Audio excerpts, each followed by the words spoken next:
Opa, cê tá bom? Vamos pensar uns trem muito doido? Porque na provocação de hoje eu vou estar falando sobre esse Brasil Core que muita gente vem reclamando, o Fudido Core, entre várias outras nomenclaturas. Basicamente, vou trazer sobre a essência de ciclos teocráticos. O Brasil sempre teve uma imagem meio dúbia, pois nunca se importou muito com conflitos ou momentos trágicos de outros países. Desde a velha história de vender comida para os dois lados da Segunda Guerra Mundial, até agradecer aí os 350 anos de escravidão. Meio que o Brasil sempre foi meio que alheio a qualquer coisa. Vi alguns agentes públicos falando sobre a situação da imagem do país durante esse G7, mais ou menos sobre aí o Lula passando vergonha, metendo o louco em cerimônia, para tirar foto também, ele meteu o louco. Então assim, é complicado, é uma coisa chata,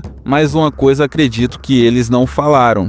E acredito que possa não ter percebido, ou talvez você não conseguiu entender todo o teatro que rolou nas negociações lá dentro do G7. Vou trazer essa perspectiva que talvez você não tenha percebido. Antes disso, aquele velho trato de sempre. Você que já acompanha o canal, deixa o seu like, siga o canal e considere deixar aí uma doação, R$6 por 12 provocações mensais. Se você chegou aqui no canal agora, deixe o seu like, siga o canal. Se tiver sobrando aí, considere dar aquela ajuda. Vocês ajudam o canal e em troca eu entrego uma provocação como essa de hoje. Vou estar trazendo essa ideia de ciclos teocráticos sobre a perspectiva de trato social. Entenda trato social enquanto conjunto de noções que visam reduzir percas e atritos em relações de troca de resolução. O conjunto desses tratos servem como base do ordenamento que direciona e obriga o regimento interno de todos. Os tratos sociais ajudam os indivíduos a desenvolverem os seus traquejos sociais, os ensinando a entender por que se deve respeitar ambientes, signos ou símbolos, muito por conta da imagem de seguridade social que os acordos modernos acabam cobrando dos indivíduos. Sem o trato social, o indivíduo não vai entender o quão bosta é você ir para a Itália e pular pelada em uma fonte pública enquanto rouba as moedas da fonte só para aparecer nas redes sociais. Isso é coisa de novo rico, de classe média que conseguiu comprar viagem, não querendo pagar de elitista, mas assim, foca bastante nessa cobrança por imagem. As relações pós-modernas ou neomodernas, no nosso caso, cobram bastante essa questão da imagem, muito por conta da teocracia. Isso ajuda você a entender esse episódio aí com o painho Lula, que, bem, Lula é o típico classe média que está ganhando dinheiro, não se importa com nada. Também não quer estudar ou se aprofundar em algum tipo de conhecimento. Ele busca apenas experiências que o deixe feliz, assim como um animal na selva. Temos a educação e inclinações mais à esquerda. Meio que todo mundo já ouviu que rico tem vantagem por ser rico, e isso, ao meu ver, vai gerando uma certa percepção que o rico só é rico pelo dinheiro que ele tem. O conhecimento e trato social meio que são ignorados. O novo rico meio que se vê em pé de igualdade por conseguir aí acúmulos de recursos sem precisar seguir aí os estudos e compreensão dos tratos sociais da camada que ele está no momento. Então ele ganha dinheiro e ele se sente no mesmo nível só pelo fato de ter conseguido juntar dinheiro, igual aquelas pessoas que estão ali, ignorando tudo que está à sua volta, o mantendo praticamente aí um favelado com dinheiro. Então assim, isso tudo traz uma impressão que o Lula piorou bastante a imagem do Brasil, só que trazendo sua perspectiva de arranjo sintético, dá para entender que basicamente o Lula não passou vergonha. Pois você acha que ele acabou passando vergonha porque não parou para tirar foto? Se você acredita, bacana. Acredito que não. Ele tem a mesma loucura que praticamente todos que tiraram a foto junto com ele. Meio que ninguém ali se importa com a construção histórica dos tratos sociais, porque todo esse glamour, todo esse status para praticamente todo mundo ali que era de esquerda é coisa de fascistics. Então assim, não existe trato social para esses caras. Eles se acostumaram a fazer o que eles bem entendem, o que eles querem. Meio que o Lula só deu um certo over nessa história toda. Então assim, por mais perdido que o Lula pudesse estar, pra mim, ele é só o filho maluco de uma ninhada de líderes loucos. Os agentes do G7 acreditam fielmente que podem forçar ideias sintéticas que ignorem a organicidade humana com repressão estatal. Então assim, o Lula ter sido invasivo, eu acho até tranquilo, porque para eles ser invasivo com os outros é uma coisa normal. Então assim, meio que aquela reunião é uma reunião de elite. A única coisa que eles queriam ali mesmo era manter uma certa manutenção estrutural. Quando se analisa essa quebra de trato social, se nota que todos os países estão com as mesmas ideias e os mesmos problemas. A estrutura de praticamente todos os países está colapsando. E o pior de tudo, sem recursos para reduzir os problemas e forçar aí um recomeço do seu país. E obviamente com a média dos países ali batendo 90% de dívida em relação ao PIB. Então assim, meio que o Lula é a cara desse momento ideológico, performático, que só se importa com seus próprios ideais, independente de qualquer coisa. O tema principal dos presidentes no G7 era conciliar as suas agendas sintéticas com o gasto público, algo que parece ser meio que impossível, porém tem aquele pequeno detalhe. Existem aí tanto os meus quanto os seus recursos para eles queimarem. Então meio que para eles ainda existe uma certa esperança no caso. Então assim, o que estamos vendo, o que ficou bem nítido nessa reunião do G7, que chegou com baixa expectativa e terminou pior do que quando começou, é uma certa... traz meio com a impressão de falsidade ideológica. As tentativas desse pessoal de superar os tratos econômicos que historicamente deram certo, além de não darem certo, sucateou a economia do planeta de novo. Então assim, vão se reunir mais 100 anos seguidos e para mim não vão admitir erro por conta aí das suas ideologias burras. A escala de descarte desses ideólogos meio que já não tem quase ninguém para jogar fora. Queimaram os bilionários, começou com um bilionário não pode existir. Depois queimaram os milionários, depois destruíram os comerciantes gananciosos e agora meio que só falta 2 para acabar essa lista de pessoas com recursos para esse pessoal queimar para tentar emplacar as ideias deles. Um meio que já está mais ou menos encaminhado, que são aí os investidores. E por fim, eu acredito que essa próxima eleição, acho que até ano que vem o pessoal vai bater bastante na tecla do agronegócio, que são os malvadões que deixam o pessoal morrer de fome. Então assim, o ideólogo aparece como o herói prometendo reduzir a diferença, baixar um pouco dos atritos e acaba aí queimando o recurso de todo mundo e indo embora. Então meio que a única coisa que sobra é meio que um cenário futuro baseado nesses jogos teocráticos. Esse G7 foi uma projeção bizarra do quão merda o futuro será. Esse teatro performando grandes causas está forçando aí uma ruptura social global. O G7 só negociou maneiras de executar e amarrar bem as leis e ideais que reforçam suas ideias e ideais, mesmo que não tenha nenhuma prova da eficácia que as ideias que eles estão tentando implementar vão dar algum resultado. A massa meio que vai ter que entender que as suas crenças têm boas intenções, e já que tem boas intenções, todo mundo vai ter que aturar. A elite pública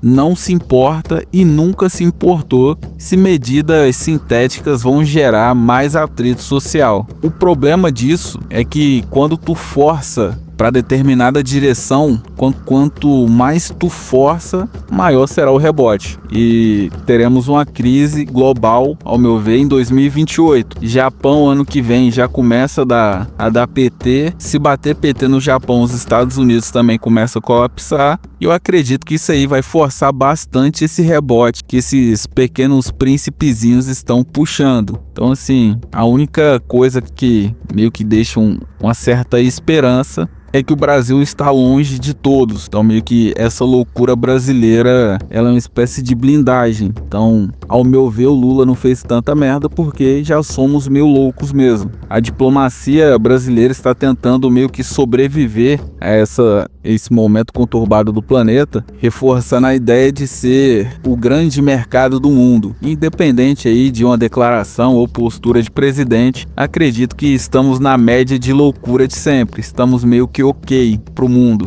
O Lula ter um comportamento de Lula meio que tanto faz. O Brasil, ao meu ver, só precisa de um segurança para o imaginário do planeta, do nosso mercado. Meio que a gente tem essa imagem de mercado, a gente precisa aí só dessa imagem que aqui no Brasil tem uma espécie de segurança. Então, assim, ao meu ver, contratar os serviços de Israel para treinar os nossos militares seria aí meio que um plus nessa imagem de maluco vendedor que a gente tem. A imagem de louco do Brasil é meio que um trunfo especial, mesmo que isso pareça loucura. Estamos aí há 150 anos se fazendo de maluco e evitando matar conterrâneo em guerra dos outros. Então, meio que o pessoal da diplomacia do Brasil sempre empurrando com a barriga, sempre falando deixa disso, para com isso. E muita gente pode achar que é loucura. Acredito que não. Acredito que o Brasil ser meio louco é uma coisa bacana. Indo aqui pro segundo e último bloco, vou trazer aqui meio que esse fim melancólico do status quo liberal. Não acredito que possamos ver outras reuniões como essa do G7. Acho que vai ser um pouco mais complexo de reunir alguns presidentes que estavam ali. E vou puxar esse segundo bloco com a ideia desse status quo decadente. Estamos vendo aí os últimos atos de um ordenamento global liberal. Essa reunião foi marcada por momentos constrangedores. Teve o do Lula, teve o da Meloni querendo dar uns tapas no Macron também. Então meio que não existe um consenso que unifique os países hoje. Meio que cada um tá no seu próprio rolê, fazendo com que essa reunião do G7 seja só ali um chá da tarde. Trump, no meio da reunião, meteu o pé, meio que se tornou algo insignificante. A evolução do sonho de conexões econômicas que o liberalismo projetou se tornou basicamente países que não conseguem competir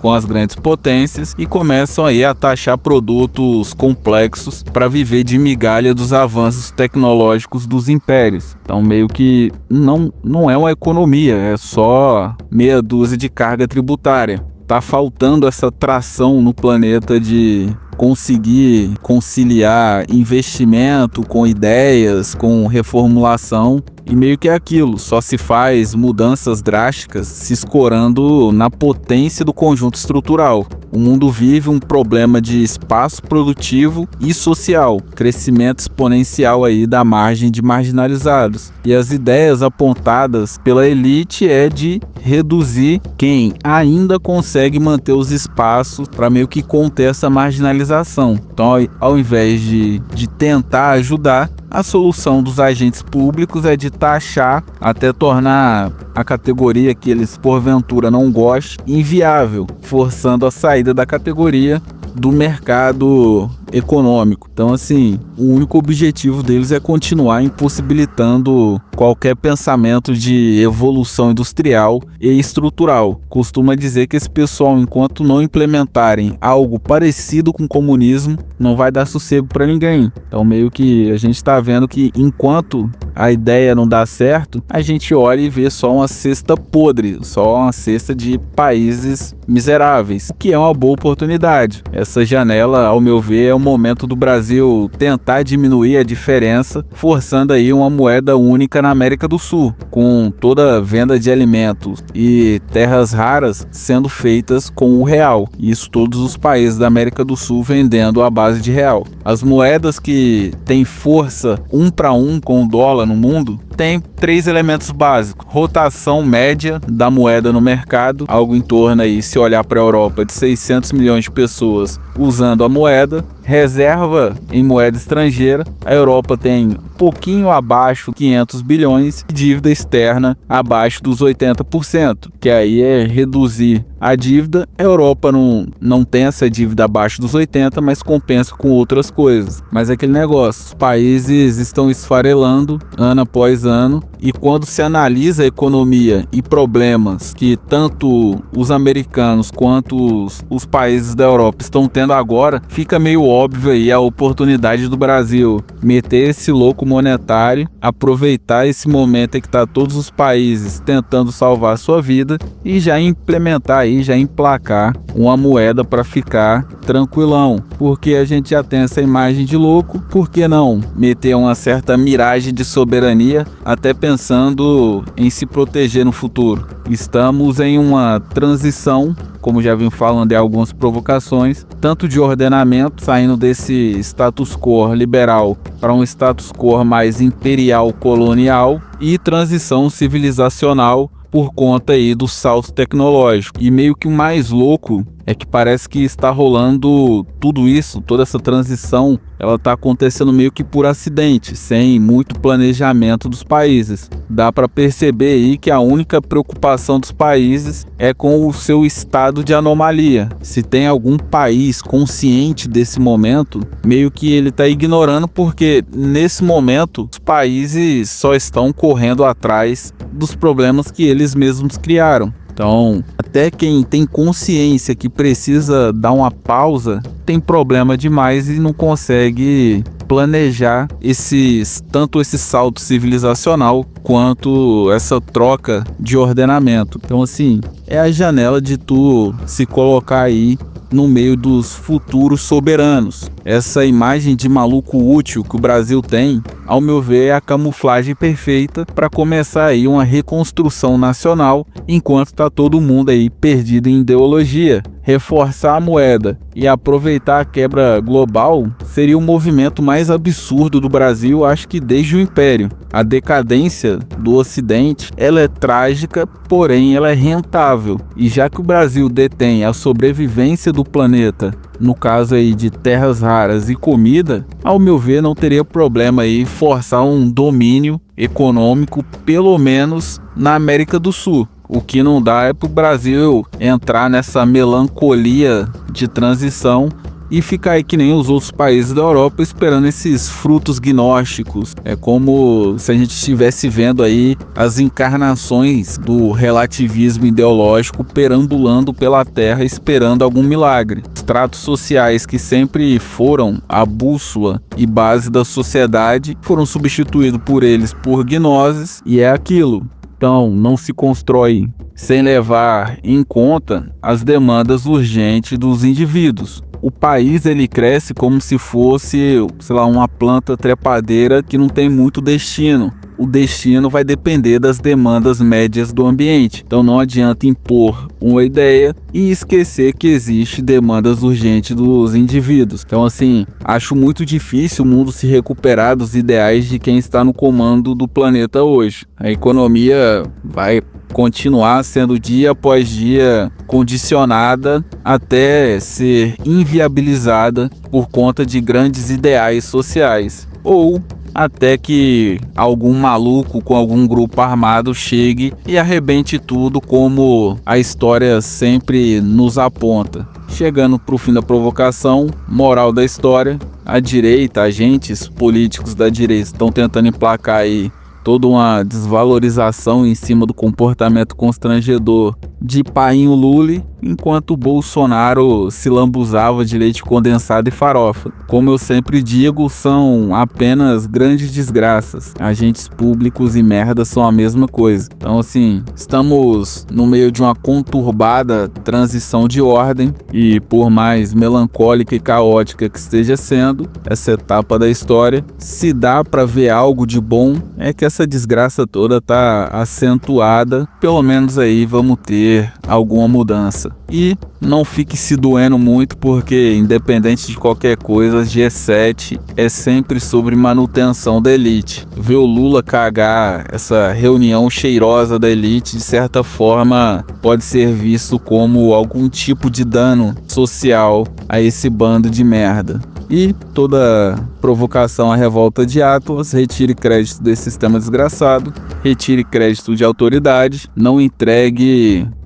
autoridade para a elite pública do país, deixe de ser burro, deixe a elite pública derreter. O Estado precisa de regulações que vão de encontro aos interesses deles, ou seja, eles precisam derreter, beleza? A provocação de hoje foi essa. Se te trouxe alguma reflexão, deixe o seu like, siga o canal e pensa aí se não vale a pena você fazer o apoio ao canal com a doação de R$6 em troco aí de 12 provocações. Quero trazer mais conteúdo, só que o YouTube está amarrando a minha monetização e fica um pouco complicado por conta de tempo. Então, fique com Deus, até a próxima provocação, um forte abraço.